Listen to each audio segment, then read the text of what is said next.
First of all, let's define worry. There are many ways we could describe it. Worry is fear painting pictures in your mind. And if you watch that mental movie too long, you get a false picture of how things really are. Worry is a mental broadcasting station, and more often than not, it is false or at least distorted propaganda. Worry has that sneaky way of stopping short of giving you all the facts. Worry is often the trickery of mentally filtered facts on the negative side and the bold declaration that these are all the facts. Worry has the mental audacity to suggest that the elevator only runs one way, down. Many times worry is a 5-alarm bell for a wastebasket fire. And worry is a depletion of constructive emotion. It's wasted mental energy. It's like letting the starter run the battery down when the car won't start. And worry is most often a lack of all the facts, a lack of full understanding, a lack of total information, and an unpreparedness of ability, knowledge, talent, courage, faith, and all the other virtues. That should give us a better definition of worry, and remember, left unchecked, it can become like a mad dog loose in the house, and the sorrow and pain and regret is too large a price to pay not to do something about it, and to do it now. You see, if you contemplated the total sum of human suffering long enough, it would drive you mad. You must understand how life is. Human suffering, man's inhumanity to man, war, disease, poverty. But it must be in what I call its rightful ratio of your mental and emotional time. So much for what worry is. The next question is, what can I do about it? What is the first step? My best advice on this is to first recognize worry for what it is, admit what it does, and then decide you now want to be free. It first starts with decision on your part. And may I add, well, you should decide. Why let worry continue to take money out of your pocket and bank account? Why let worry any longer keep you from becoming all you can be? Why let it rob you of better friendships, better business, better profits, better results, better communication, better family relations? Why impose your worry on others any longer? It's a burden you can get rid of and a monkey you can get off your back. Why not be rid of those sinking, nagging feelings that all is not going to be well, that you can't do it, that it won't work out for the best? Worry is undue concern that takes up too much of your mental and emotional time. Now, we must all be concerned. Hey, life is no joke except to the jokers. Life and how to live it is a serious matter. It is risky, full of peril, and there are constant threats to the good we want and to the pursuit of happiness. However, it is undue concern, or concern that takes up too much mental time, that begins the harm. It's like a family planning a wonderful trip.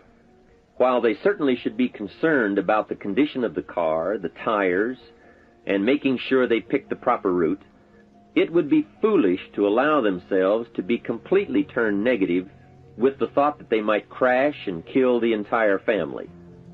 If that were the case, even if they went, the entire trip would be turned into one nightmare of fear with the specter of chaos looming around every curve, rather than enjoying the wonderful trip they had planned for themselves and their family. A lot of people do that with their entire life.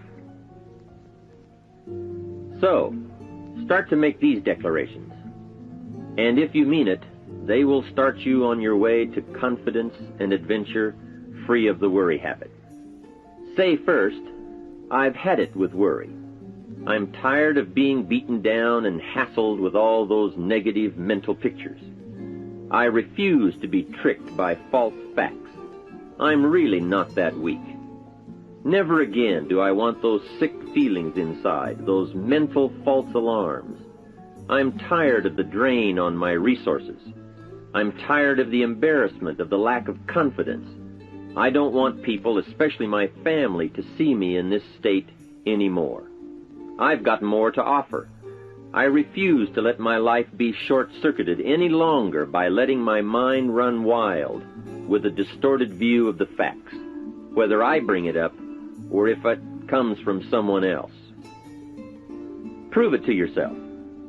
Think back over all the things that you worried about, all the fantastic, catastrophic events that your well-meaning advisors had told you were going to happen. Be pleased that none of them ever happened to you, or else you would not be alive today. 90% of the things you worry about never happen anyway. All of us have had these well-meaning advisors who want to appear larger in the eyes of those they wish to advise, and who immediately rear back and describe every single bad option they can think of that might possibly happen. By the time they have finished, the one who has come for some confidence and some help wonders why he even bothers to live anymore. And the fact is, those things are never really going to happen anyway. Bring to question now what your mind tells you or what others tell you, and pledge not to go for false alarms. "I've had it" is a good beginning. This first step will start you arguing with your worry thoughts. Soon you will start to examine your fears and worries to see if they are valid, and you won't let your mind play those mental tricks any longer. It is possible to destroy any emotion you have, including worry and fear, by a very simple process, and that is, analyze it to death. Drag it out on the table and look at it. Weigh it against all of your past experiences. Make sure this one can stand against all the past facts you have. You will now start to use worry instead of letting worry use you. It's a beginning, being in control instead of out of control.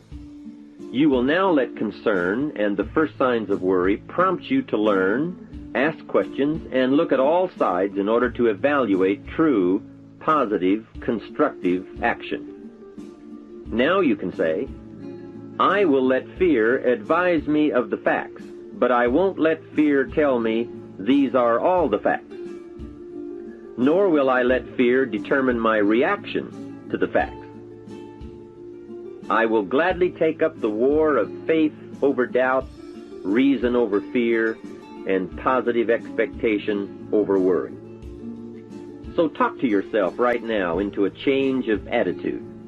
Be persuasive. Go all out.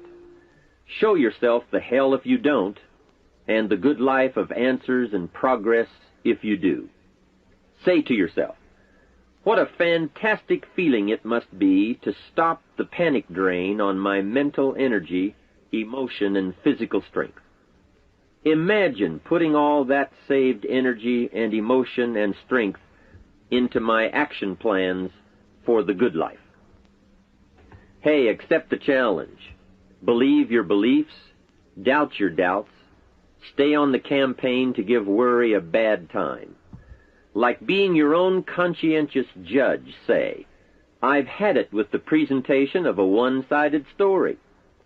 I sustain the objection that worry has failed to bring out all the facts. I despise these mental courtroom maneuvers that try to belittle my client, me.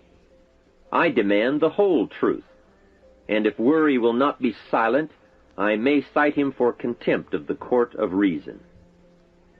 Call up that scene often when worry wants to hassle you with the same old tricks and the same old results. It will work every time.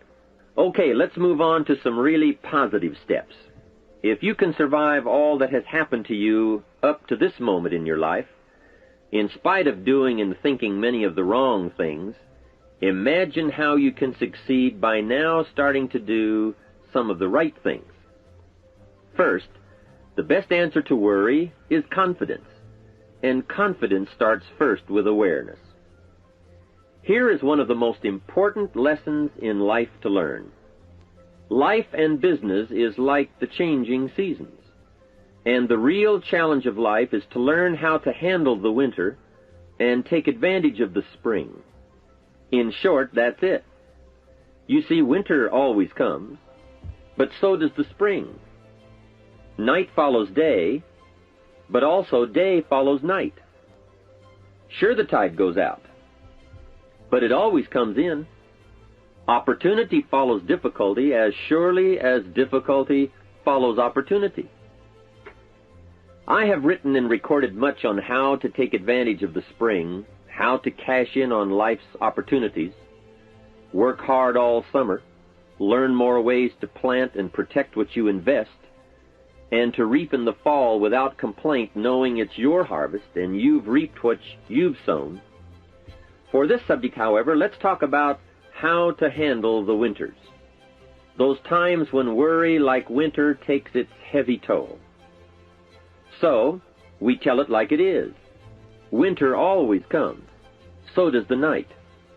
Some happenings in our life will always be a cause for concern. And sometimes concern turns to worry, and worry turns to fear. But remember, that is to be expected. Each day, each event, each season brings both expected and unexpected challenges that we must think about and make decisions on.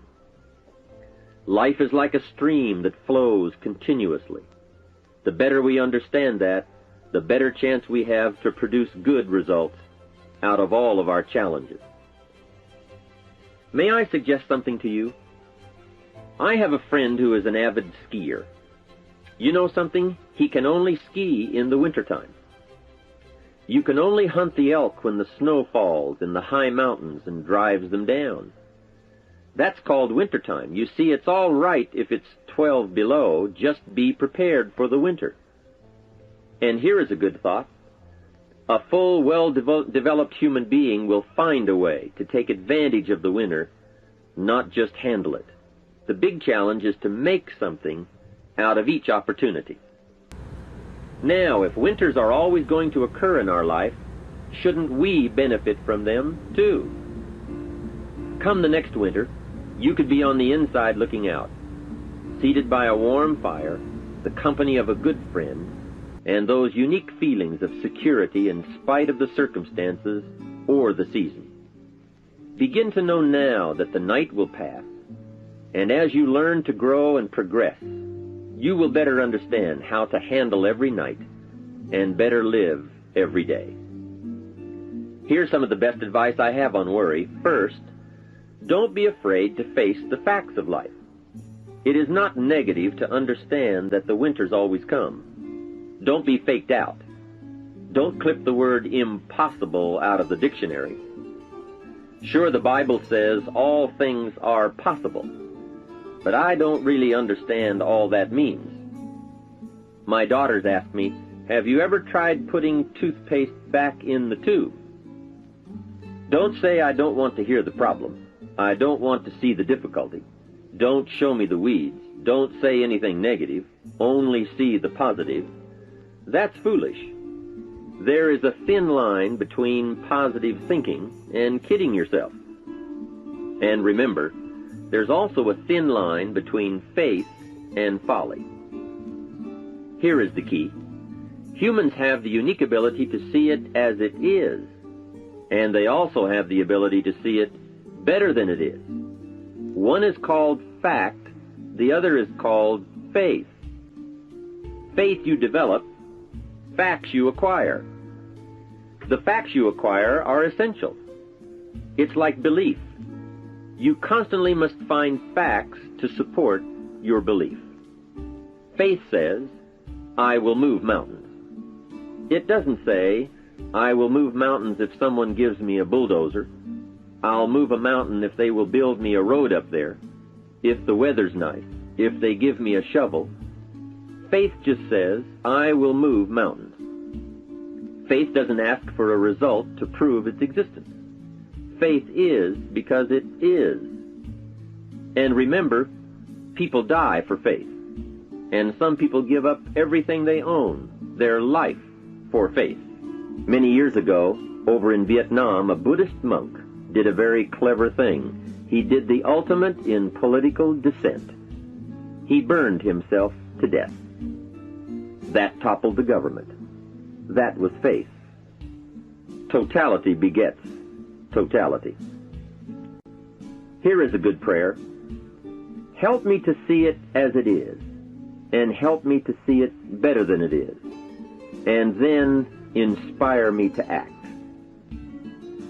Facts and faith and action. What a combination for personal progress. And action puts fear to flight. An Old Testament phrase says, "Watch the ants, you sluggard. Consider their ways and be wise." Not a bad suggestion. The study of ants. What do they do in the summer to prepare for the winter? That's a lesson in life and survival. Happiness, wealth, peace, security, success, safety, friendship, reward, results, and all human achievement comes from a growing ability to understand and handle the changing seasons. And so we come right back to the theme of our entire enterprise, self-development. Learn to work harder on yourself than anything else. The key to all success in economics or mental health is self-development. It will all change for the better when you change for the better. It's what you become that really counts. And you are the only variable. So a good statement is, you can't be all positive. You can't be all confident. You can't be all faith. But confidence and faith and courage and inspiration can dominate worry and fear. Physical and emotional forces are always at work, and something will win and conquer. Make sure you give yourself the best chance to get mental and emotional domination over all of your challenges. And here is one of the master keys to the good life: developing the intelligence and accepting the challenge of putting all of your emotional experience into their rightful ratio. Beginning this progress can bring about the most dramatic changes. You see, disappointment is like winter. It always comes. It is foolish to say, "Don't be disappointed." But you must learn to discipline your disappointment. If it dominates 51% of your time, you're in trouble. Continued heavy disappointment is like 12 months of winter, and 12 months of winter leaves very little alive. Use the guidelines of seasons to adjust to all the meaningful things that happen to you. So concern, fear, and disappointment, like many human emotions, serve a useful purpose as long as they are kept in their rightful ratio. Left unattended, the weeds take over. Disappointment rules. Worry breaks loose. Fear gets the upper hand, and doubt moves in. But managed, worked, given human action with will and knowledge and purpose, and gardens overcome weeds. Faith overcomes doubt, and confidence pushes worry into a small place. The second major key to mastering worry is to respond. Build up inside of you that heavy desire to be free, to get on with building your life and lifestyle. Too much is waiting to delay. Take a new look at your opportunities. Figure out new ways to seize them immediately and make them work for you. And here is a key. Bring a new dedication that you will master yourself with enough discipline to be more than qualified to do the present job and prepare yourself for the next move up. Expose yourself to every stimulation possible that will put all this in perspective. Now let's move on to a very important point, and that is, the best answer to worry is confidence. First, self-confidence. I can better handle next winter. I have a strong shelter. It is stocked with supplies. I now know how to take advantage of the spring. I'm going to plant better crops and bigger crops. I can last through the summer. I won't quit this time. I'll study weeds and how to get rid of them. I'll be less frightened of the changing weather and the quick storms. In the fall, I will exercise more care and reap what I have without complaint and blame nothing for the amount of my harvest. I'll learn to save a fair portion so that I can survive the bad seasons when out of control the hailstorm comes and it all goes wrong. Now we must consider this. The most fatal deterrent to self-confidence is guilt. Not doing all you know how to do to the full extent of your present ability weakens the foundation for confidence. The biggest part of worry comes from the lack of this personal confidence. And lack of confidence comes from two major things. First, no goals or plans. And second, no daily discipline to achieve. The inaction to cure or handle small tasks is what starts the guilt process. And that always tends to make you look at what's wrong and expect the worst. So listen to the voices of creative experience. Let nature, experience, wisdom, books, everything speak to you and teach you. Remember, both opportunity and challenge await action. Everything yields to diligence.